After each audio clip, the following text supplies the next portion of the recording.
A leitura acaba desenvolvendo um tipo de olhar, inclusive, não só da parte de quem escreve, mas também da parte de quem lê, né? Que talvez não seja tão interessante numa sociedade cada vez mais totalitária, cada vez mais apressada, onde o pensamento se torna um câncer, com possibilidade de metástase iminente.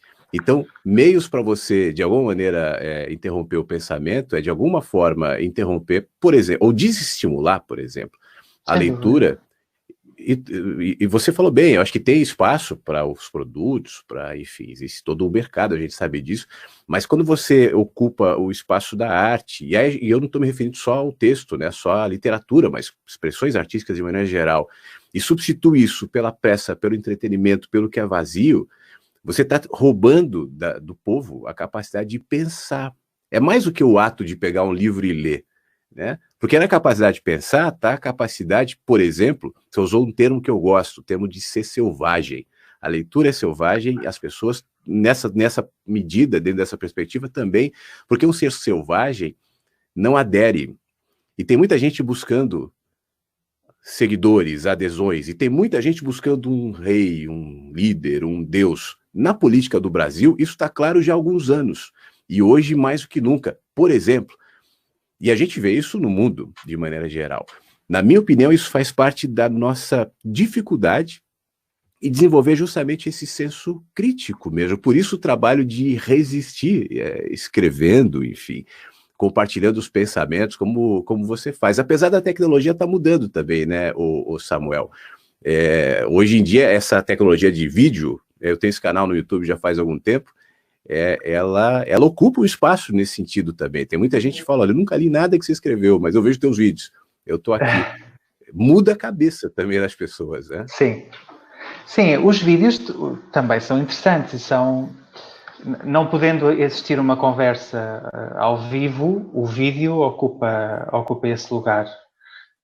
Agora lembrei-me de um grande pensador português que viveu no Brasil, Agostinho da Silva, escritor também, e ele ficou muito conhecido por um programa de televisão em que era entrevistado por diversas personalidades do jornalismo e da cultura portuguesa. Ele era um escritor, era um filósofo, era um grande pensador. E ele ficou muito conhecido à conta desses vídeos. Portanto, aí o vídeo foi um acréscimo positivo para aquilo que ele tem também de obra escrita. Mas ainda hoje existem diversos vídeos dessas conversas que creio que talvez nos anos 80 ou início dos anos 90 em que aconteceram. E essas conversas são emblemáticas e muitos dos pensamentos conhecidos do Agostinho da Silva tiveram lugar nessas conversas. Portanto, mais uma vez, a tecnologia, sim, tem um papel importante na nossa sociedade e para a difusão de ideias. Mais uma vez, tem a de ser moderada e não nos podemos esquecer que nós somos seres pensantes. Como tu dizias, Flávio, imagino o Twitter. O Twitter é uma rede social, ainda mais do que o Instagram ou que o Facebook. É uma rede social do imediato, em que há inclusive limite de caracteres para publicar. E redes sociais como essa, e todas as outras no geral, são redes que não estimulam o pensamento, que não estimulam a reflexão. Um exercício que eu tenho feito, quando há alguns temas, eu procuro não escrever nada sobre os temas que estão a ocupar a atualidade. As notícias, por exemplo. Eu permito que esses temas ganhem tempo dentro de mim, para eu sentir o que é que eu penso sobre esses temas e o que é que eu quero efetivamente dizer sobre esses temas. Porque nós não temos... Há uma coisa que me incomoda também muito, que é quase que uma imposição para nós reagirmos aos temas e aos assuntos. Eu não tenho que reagir no mesmo tempo que tu. Eu posso ser absolutamente antifascista e antirracista, mas eu não tenho que estar constantemente a demonstrá-lo de uma forma pública numa rede social. Eu tenho sim de o fazer no meu dia-a-dia, isso sim é a minha obrigação enquanto cidadão, no dia-a-dia, na minha vida diária. Agora, numa rede social, em que nós sabemos que enfim, é mais aquilo que nós queremos, é mais a imagem que nós queremos passar do que aquilo que é, efetivamente. Enfim, as redes sociais têm este perigo para o pensamento. Nós viemos de uma semana em que houve diversas publicações, inclusive fiz também e estive envolvido em algumas, mas procurei dar voz, e estou a falar especificamente da questão do racismo, procurei dar voz a pessoas que sentem o racismo na pele, porque eu, felizmente, pelo lugar privilegiado que ocupo, não sinto o racismo na minha pele. Sinto outro tipo de discriminação, que é a discriminação por ser um homem gay. Mas essa, em particular, não sinto. Então, o que eu procurei foi dar espaço e dar voz a pessoas que estão a falar na primeira pessoa sobre as suas experiências. Certamente também tenho muita coisa a dizer sobre essas questões, mas aí vou deixar que seja o meu tempo. Vou-me permitir pensar e vou-me permitir ter tempo para o pôr em palavras. Eu acho que você tocou num ponto fundamental, e que pouco se fala sobre isso, que é justamente o tempo, né? O tempo de maturação dos processos, o tempo de maturação de percepção, e algo que é muito importante, que você também se referiu, que é dar tempo para sentir a coisa. Você já tinha se referido isso agora há pouco, e eu tenho pensado muito nisso, tenho comentado com muita gente sobre isso. Por exemplo, eu vou voltar já nessa questão que você estava tocando, mas a gente está vivendo um momento onde está todo mundo tenso, está todo mundo inquieto, está todo mundo angustiado. É normal, faz parte. Negar isso também é não passar por esse processo, né? É como quando a pessoa perde alguém, tem o prazo do luto, o que faz parte, é saudável psicologicamente, e nesse momento a gente não vai entendê-lo e a gente não vai ter chance de sair melhor disso se não respeitarmos o processo de dúvidas, de inquietação, até de sono. Eu estava falando na rádio aqui, eu tenho dormido pior, às vezes eu acordo de madrugada, assim, sem muita explicação, porque a gente sente, está no ar, né? Isso está saindo das pessoas, não é só a questão da pandemia, é uma série de questões que acontecem não só na vida, né? No mundo. Você tocou na história do racismo, tem muita coisa que está acontecendo que nos gera inquietação. A questão é, sentir inquietação é totalmente compreensível, saudável, faz parte. Agora, à medida que eu sinto a inquietação e reconheço que eu sinto a inquietação, eu deixo que ela passe por mim. Ela vai se processando a partir daquilo que eu sou. E a minha ação no mundo, no meu micromundo, vai ser coerente com a maneira como eu lidei com aquilo que inevitavelmente passou por mim. A questão, até por uma questão, o meu querido Samuel, até de manipulação, de política, enfim, é que a sociedade trabalha para não nos dar tempo para isso. Sem dúvida. Você não precisa ter tempo de maturação, você não precisa ter tempo de sentir, você não precisa ter tempo de pensar, você não precisa ter tempo e nem opção de ficar quieto, porque todo mundo está te cobrando. Vem cá, e a sua posição, e a tua hashtag? Então você não se dá tempo, e se você não dá tempo, você não pensa, você não sente, né? Você não dá a sua resposta. Seria bom que cada um desse a própria resposta para aquilo que o mundo é, para aquilo que o mundo vive, mas eu acho que só é possível justamente percebendo essa questão que você tocou.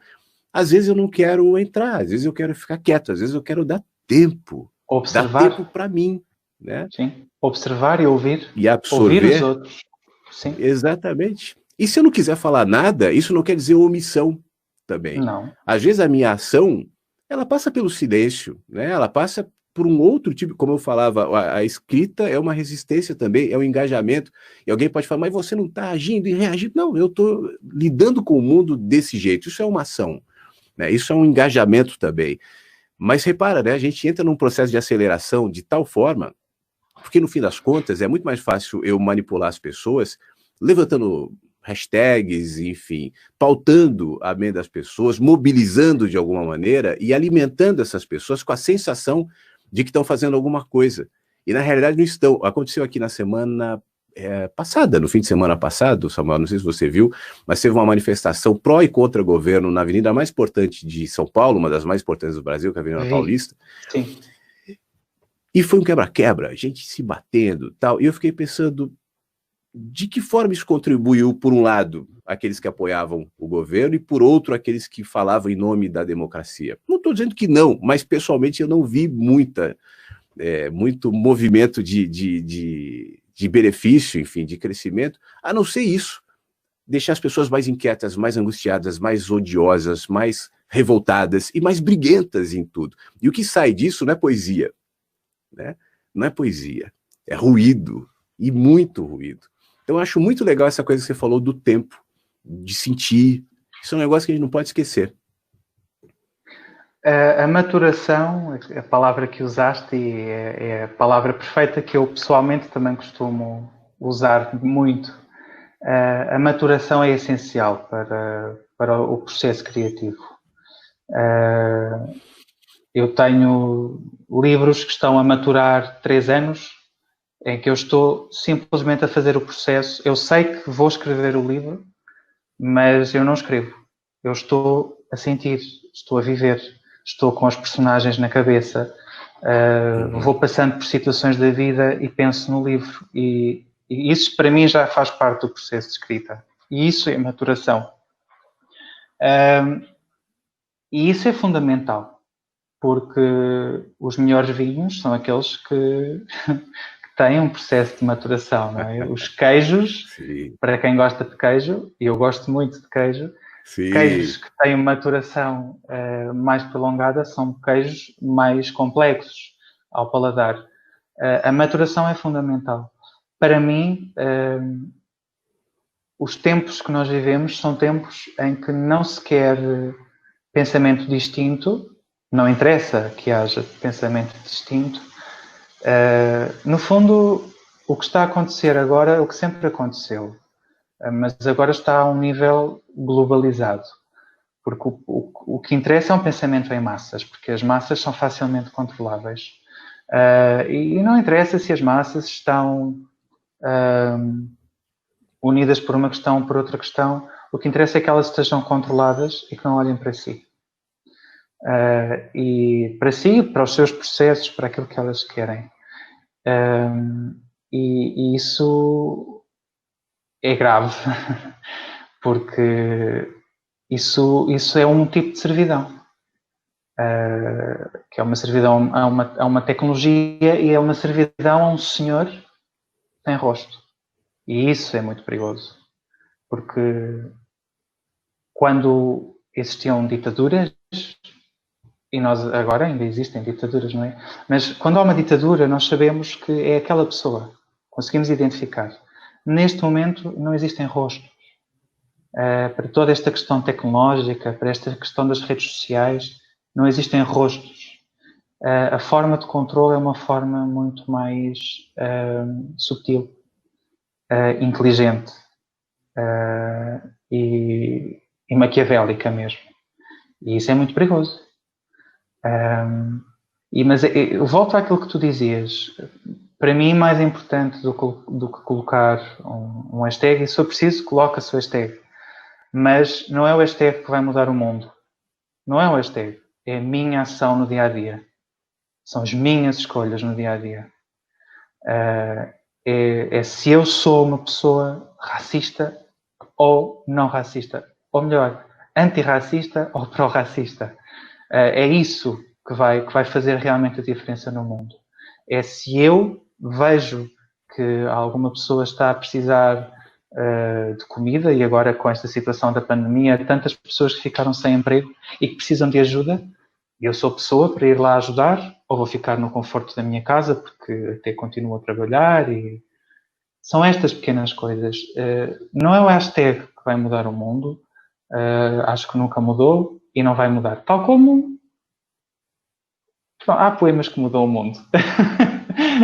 há poetas que conseguiram essa proeza e ainda hoje mudam o mundo, porque quando as coisas estão complicadas nós voltamos a eles para nos inspirarmos, e essa é a forma de mudança que têm